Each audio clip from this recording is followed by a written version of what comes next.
বন্ধুরা আজকে নতুন একটা রেসিপি নিয়ে চলে এসেছি। আজকের রেসিপি হলো সাবুদানা আর হলো সিদ্ধ করা আলু দিয়ে একটা সন্ধ্যাবেলা নাস্তার রেসিপি। তো বন্ধুরা চলুন পুরো ভিডিওটা সঙ্গে থেকে দেখুন। আর এখানে ছোট সাবুদানাটা নিয়ে নিয়েছি। ছোট সাবুদানাটা নিয়ে নিলে কি তাও বেশিক্ষণ রাখতে হয় না, 10 মিনিটের মতো ভিজিয়ে রাখলেই হয়। বন্ধুরা সাবুটা ভিজিয়ে রেখেছি 10 থেকে 15 মিনিটের মতো ভিজবে। আর ওইদিকে সাবুদানাটা ভিজতে ভিজতে এদিকে আলুটা কেটে ছোটো ছোটো করে পিস পিস করে কেটে প্রেসার কুকারে সিটি দিয়ে দেবো।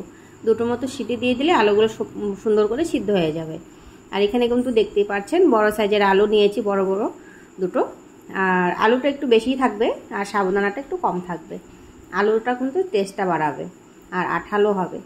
তো বন্ধুরা কাটা হয়ে গেছে, এবার কিন্তু প্রেসার কুকারে দিয়ে দেবো। প্রেসার কুকারে দিয়ে ভালো করে ধুয়ে নিতে হবে, মাটি তো লেগে আছে গায়ে আলুর। ভালো করে ধুয়ে তারপরে কিন্তু আমি সিদ্ধ বসিয়ে দিয়ে এইদিকে দেখুন, তো আমার ঘরে তো ধনেপাতা ছিল না, আর এটাকে বলে বিলাতি ধনেপাতা। এই ধনেপাতাটা আমি লাগিয়েছিলাম, তো এখানে থাকে সারা বছরই থাকে এই গামলাটার মধ্যে। তো ওখান থেকে আমি কিছুটা তুলে নিচ্ছি। এগুলো কিন্তু তুলে নিচ্ছি না, আবার সব আবার সুন্দর করে কিন্তু জ্বালিয়ে যাবে। আর এই ধনেপাতাটা কিন্তু সেন্টটা খুব ভালোও লাগে। তো বন্ধুরা সবগুলো ধনেপাতা কিছুটা অনেকটাই ধনেপাতা তুলে নিয়েছি দেখতেই পাচ্ছেন। আর কিছুটা কাঁচা লঙ্কা একটু ঝালে ঝুলে বানাবো, ঝালে ঝুলে কিন্তু ভালো লাগে। আর এই লঙ্কাগুলো কিন্তু সেরকম একটা যে ঝাল তা কিন্তু নেই, একদমই বলতে পারেন ঝাল নেই, হালকা বাচ্চারাও খেতে পারবে এরকম। তো এই জন্য একটু বেশি করেই নিয়েছি। তো আপনারা চাইলে কিন্তু এখানে গোলমরিচও ব্যবহার করতে পারেন। তো আমার কাছে গোলমরিচটা ছিল না, ওই জন্য কিন্তু আমি দিতে পারলাম না। গোলমরিচটা দিলে আরও বেশি ভালো লাগে, একটু ঝাল ঝালটা হয় আর কি। তো লঙ্কাগুলো এভাবে ছোটো ছোটো করে গোল গোল করে কেটে নিচ্ছি। আর ধনেপাতাটাও কিন্তু ভালো করে কুচি করে নেব, নিয়ে তারপরে ধনেপাতাটাও কুচি কুচি করে নিচ্ছি। আর এইভাবে সাবুদানা আর আলু দিয়ে সন্ধ্যাবেলার নাস্তা এভাবে বানিয়ে খাবেন, এত টেস্ট বন্ধুরা কি বলবো।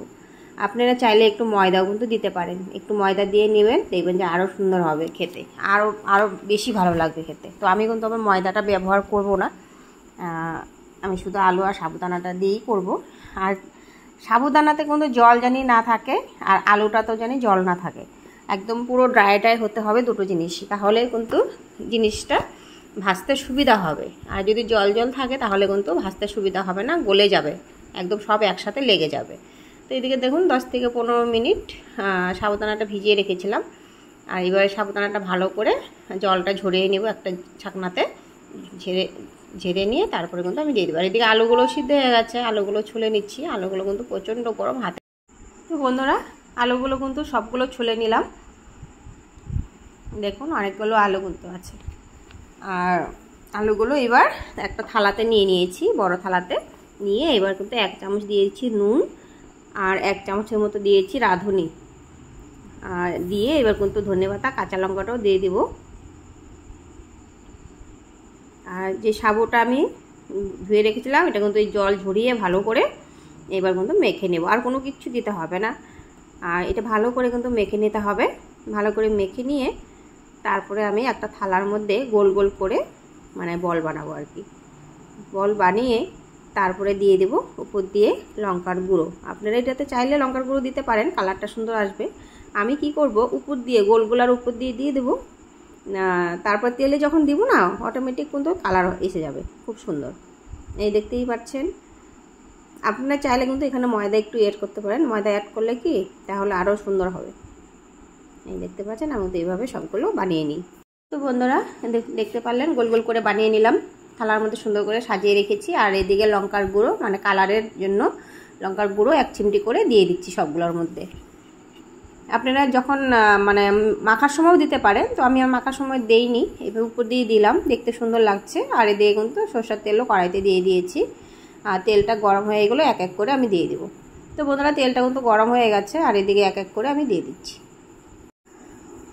আমি অল্প করেই দিয়েছি, সব একসাথে দিলাম না। আর এই যে এবার কিন্তু উল্টে দিচ্ছি, দেখতে পাচ্ছেন অনেকটাই কিন্তু কালার চলে এসছে। আর গ্যাসের আঁচ একদম কমানো আছে। আর সবগুলো সুন্দর করে আমি উল্টে দিচ্ছি। আর মাঝখানে আরও 2-3টে দিয়েছিলাম, সেটা স্কিপ করেছি, সেটা শেয়ার করলাম না। আর এই যে থালার মধ্যে টিস্যু পেপারগুলো ওগুলো আমি পেতে নিয়েছি, কেন যেহেতু ডুবা তেলে ভাজা, আর ওই জন্য তেলটা তো যাবেই, তার জন্য কিন্তু আমি পেপার পেতে নিয়েছি। পেপারে সব তেলগুলো চুষে নেবে, তাহলে খেলে আর কোনো ক্ষতি হবে না। আর দেখুন কালারটা দেখতে পাচ্ছেন বন্ধুরা, কি সুন্দর এসছে কালারটা। এবার কিন্তু হয়ে গেছে, নামিয়ে নিচ্ছি। আর ওই দিকে সাইডগুলো একটু কাঁচা কাঁচা আছে না, 4-5টার মতো, ওগুলো যে পরে দিয়েছিলাম সেগুলো, তো এগুলো তুলে নিচ্ছি যেগুলো হয়ে গেছে, আর ওগুলো একটু পরে তুলে নেব। তো বন্ধুরা দেখুন সবগুলো কিন্তু ভাজা হয়ে গেছে, তুলে নিয়েছি। আর আমি প্লেটে সাজিয়ে নিচ্ছি। মনে হচ্ছে যে আমার তালের মালপোয়া, সত্যি তাই না? এরকমই তো মনে হচ্ছে আমার কাছে। খেতে তো অসাধারণ হয়েছে, কি আর বলবো। আপনারা যদি একবার ট্রাই করে দেখুন, দারুণ ভালো লাগে। যারা খাননি তারা অবশ্য ট্রাই করবেন, আর যারা খেয়েছেন তারা তো জানেননি কেমন টেস্ট। তো বন্ধুরা সাবুদানা আলুর রেসিপিটা কেমন হয়েছে সন্ধ্যাবেলার নাস্তা, অবশ্যই কিন্তু কমেন্ট করে বলবেন। তো আজকের মতো এখানে বন্ধুরা, টাটা।